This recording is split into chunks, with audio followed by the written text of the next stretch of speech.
Правото на протест е загарантирано, но законите и уставот мора да се почитуваат. Вака премиерот Мицкоски го коментира протестот на кој се бараше можност за полагање на правосудниот испит на албански јазик.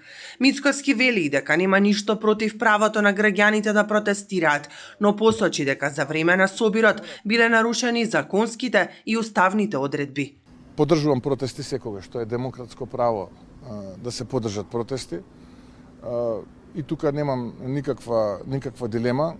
Мене лично ми пречи што протестантите кои што практично се правници, кои што се борат за право, го прекршува законот, да речеме законот за знамињата, законот за државната химна, уставот и така натаму. Го осудувам однесувањето на опозицијската партија Демократска унија за интеграција, бидејќи тие имаа можност 20 години да ги решат овие прашања, за жал ништо не направија, но затоа решија многу лични прашања и ако ја споредите имотната состојба, ќе видите како од голтари се станува милионери на грбот на националните пароли и на грбот на луѓето кои што мачат како од први до први да го поминат месецот. И од влен прстот го вперуваат кон Дуи.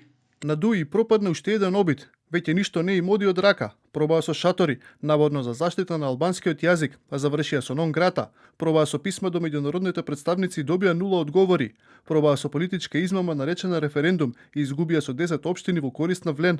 На крај се обидоа да се перат преку грбот на студентите и тоа им пропадна. Од Дуи пак обвинуваат дека на собирот албанските студенти од Тирана биле малтретирани од страна на полицијата и бараат оставка од заменик министерот Астрид Исени, итна одговорност од МВР и јавно објаснување за секое полициско дејствие. Тие студенти не дојдоа за да провоцираат никого, дојдоа да ги поддржат албанските студенти во Северна Македонија во нивното праведно барање за целосна и официјална употреба на албанскиот јазик, да ги запираш, да ги попречуваш и да ги третираш како закана студентите кои се солидаризираат со една јазична и национална кауза е неприфатлив чин. Нивната изјава дека се чувствувале како заложници јасно ја покажува размерата на ова малтретирање. Ова не е јавен ред, ова е политички притисок врз албанските студенти и врз секој глас што бара еднаквост. Паралелно со внатрешните политички реакции во јавноста одекнаа и гласини за наводно повлекување на албанскиот амбасадор Денион Мајдани од Скопје. Сепак денеска експресно пристигна демант од албанското министерство за надворешни работи, во кој појаснуваат дека не станува збор за никакво повлекување на дипломатот и дека сите именувања и ротации на ниво на шефови на мисии се вршат во согласност со важечкото законодавство и регулативите за надворешна служба.